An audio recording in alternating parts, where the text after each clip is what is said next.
Kami ang boses ng masa, hindi natatakot. Katotohanan lang, di kami na. Hello, magandang umaga, magandang tanghali, magandang gabi po sa inyong lahat. Nagbabalik po ang inyong lingkod, Deo Durano TV 2.0. So, komentaryohan lang po natin itong report ng 24 oras regarding po dun sa paglabas ng report ng Blue Ribbon Committee ni Pampilo Lacson, mga kababayan. Pakinggan lang po natin itong report ni Ang rekomendasyon sa nag-leak na Senate Blue Ribbon Committee draft report na kasuhan sina Senador Joel Villanueva at Jinggoy Estrada kaugnay sa flood control scandal. Ayon po yan kay Committee Chair Senator Panfilo Lacson. Tatalakayin bukas ng majority senators ang draft report na kailangan po makakuha ng 11 pirma bago ma-sponsor sa plenaryo. Nakatutok si Mav Gonzalez. Magpupulong muli ang majority senators bukas para linawin ang mga agam-agam sa draft report ng Senate Blue Ribbon Committee ukol sa flood control anomalies. I hope so. Sana ma-resolve na namin yung lahat ng kanilang mga concerns, ma-address, pagkatapos ma-conclude na namin kung makakagather ba ng 11 o hindi. Para na sa ganun, we can move on. Matatawag ulit ako ng pagdinig at tapusin na namin i-close na namin yung inquiry tungkol sa flood control projects at gagawa na ako ng final committee report. Remember, merong hindi maisasama dun kasi hindi nasaklaw yung pang-7 hearing Mababago pa po yung version na lumabas. Ano ho? Kasi may nag-leak na po Pero hindi doon sa sustansya. No? Yung ang napag-usapan namin, at least nung Miyerkules, yung paggamit ng appropriate language doon sa mga ibang paragraphs na napansin nila na pwede pa i-improve.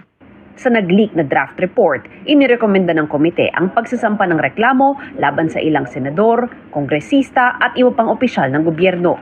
Sabi ni Blue Ribbon Committee Chairman Senador Ping Lacson, hindi na mababago ang rekomendasyong kasuhan sina Senador Joel Villanueva at Jinggoy Estrada na tumanggap umano ng kickbacks mula sa flood control projects. Hindi, kasi napaka-awkward. Kasi yung kay Senator Villanueva nga, di ba ang sabi ng DOJ, submitted for resolution. At least ang narinig ko, 3 out of 6 cases na isinampalaban sa kanya ng NBI, na ang iba naman doon o karamihan ng mga ebidensya nanggaling din sa pagdinig ng Blue Ribbon So kapag iniba namin yon at hindi namin nirekomenda for the filing of appropriate charges through a preliminary investigation, parang napaka-awkward naman dahil nangyayari na nga Nasa ibang kategorya naman aniya ang iba pang kasalukuyan at mga dating senador na nabanggit sa mga pagdinig ng komite.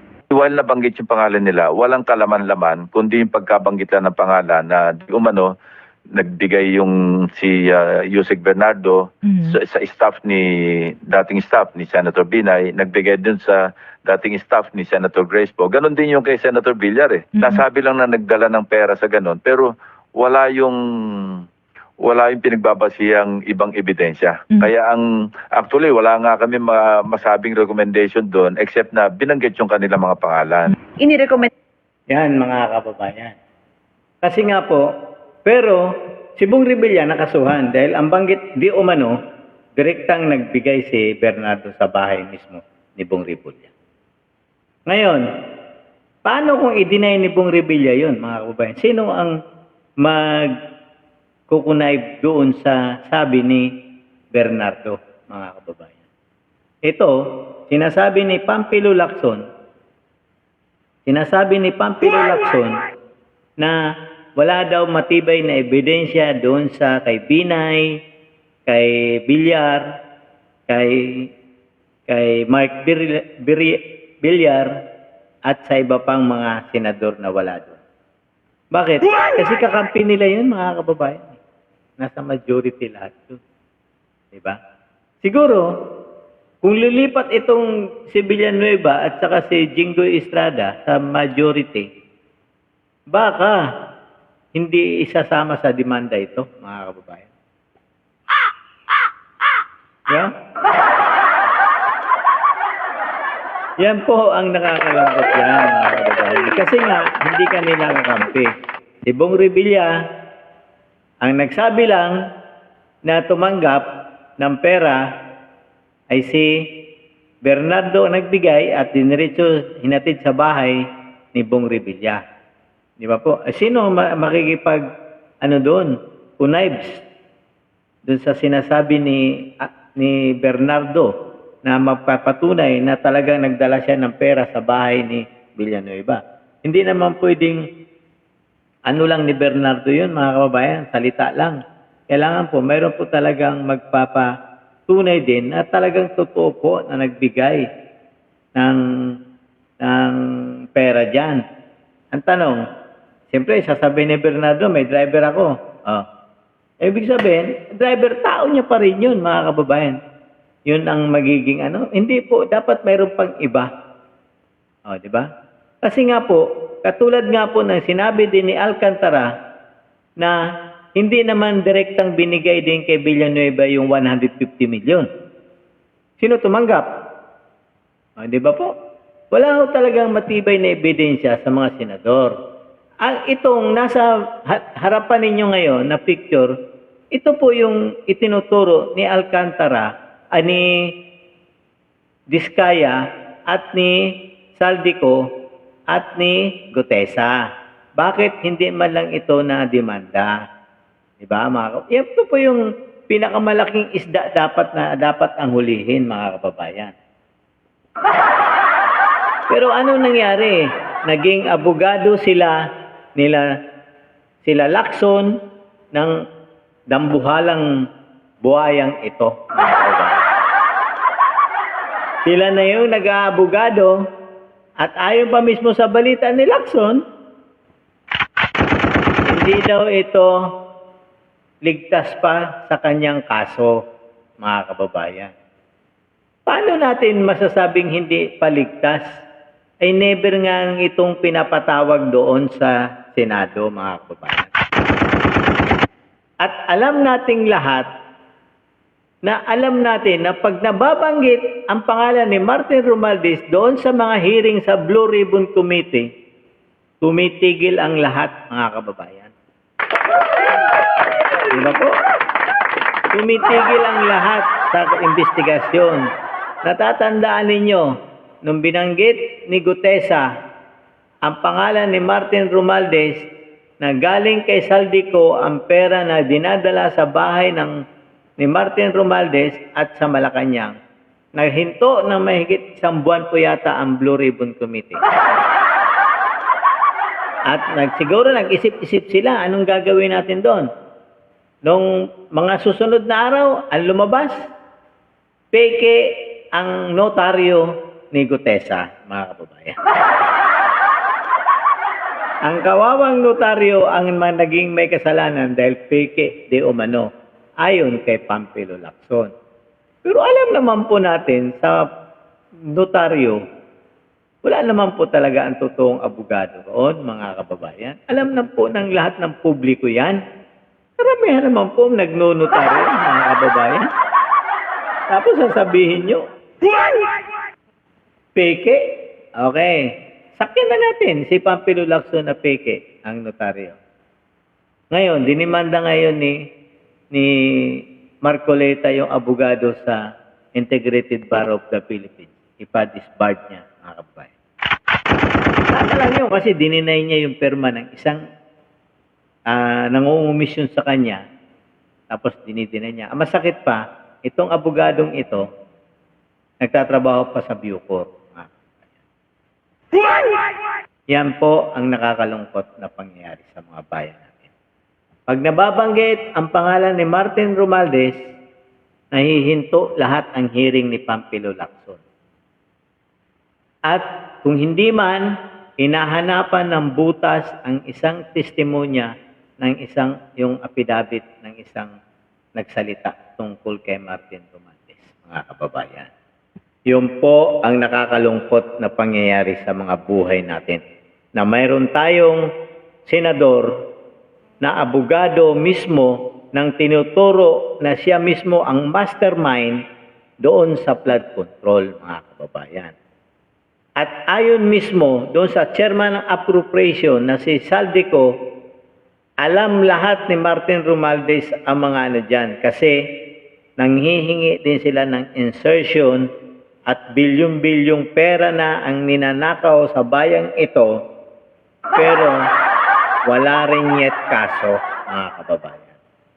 Bagkus, tandaan ninyo, biglang nagbalik ang hearing sa Senado ng Blue Ribbon Committee ni Lacson at bumalik siya sa pagka-chairmanship, mga kababayan.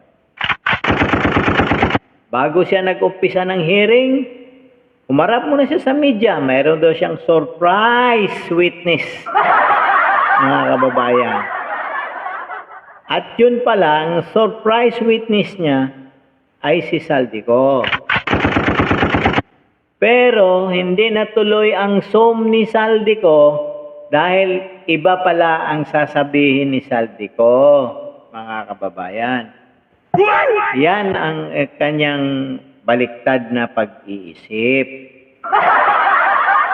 Kasi ang sasabihin lahat ni Saldico kung paano nagkaroon ng insertion ang ating presidente through pangandaman, through Yusek Bersamin, to Speaker Romualdez, mga kababayan. Ano nangyari kay Saldico?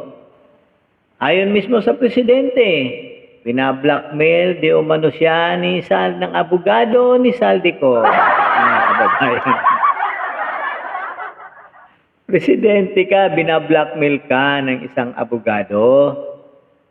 Kagalang-galang na presidente, lahat ng power nasa iyo na lahat. Dapat pinusasan mo na yan, Mr. President.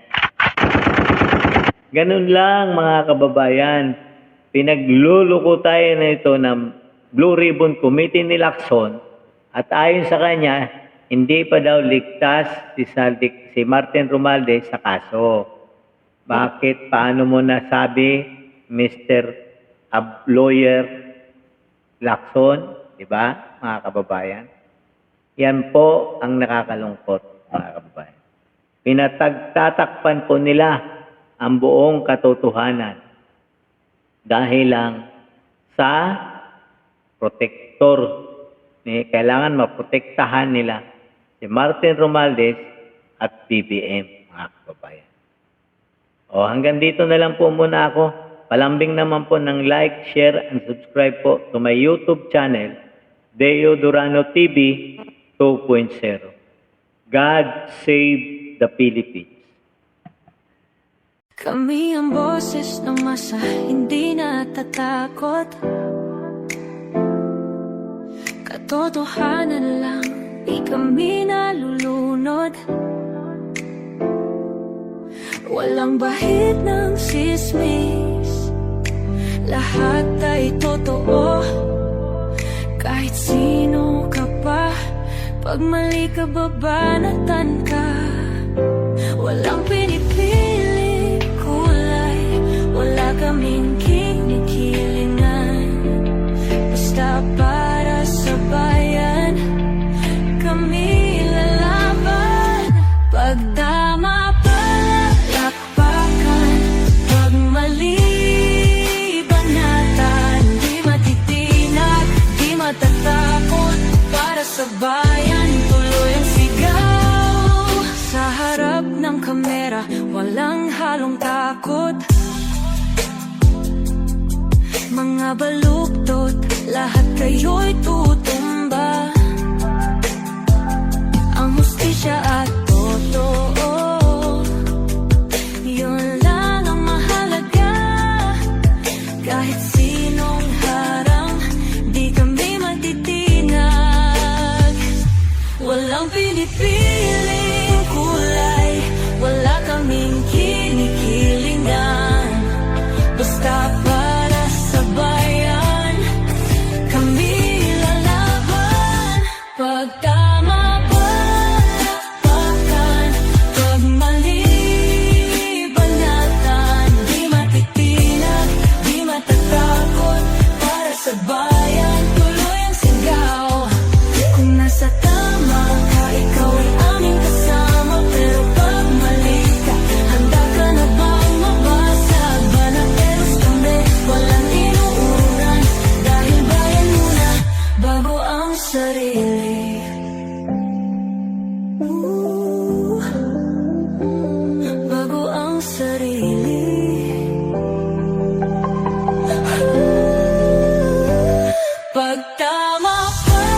alak